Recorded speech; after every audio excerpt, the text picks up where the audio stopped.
কোন ভাষা চাই প্রত্যেকটা ভাষায় উত্তর দিয়ে দেবো। কি বলে?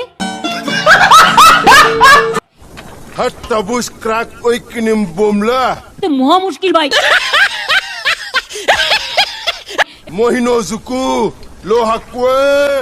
তোমার কিছু বলার থাকলে তুমি অফিসিয়ালি বলবে। পাবলিক মিটিং এসে ডিস্টার্ব করলে আমি কিন্তু অ্যাকশন নেবো, আমি বলে দিচ্ছি। পাবলিক মিটিং এসে ডিস্টার্ব করলে কেমন তো নেই।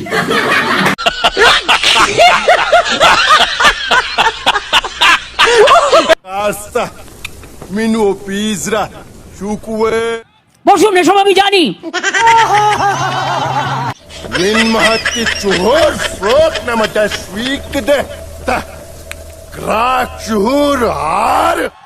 এক হাতে কখনো তালি বাজে না। প্রত্যেকটা মিটিং এই কাণ্ড করছে, ঢুকে যাচ্ছে মেয়েদের মধ্যে আর ঢুকে গিয়ে সব করছে।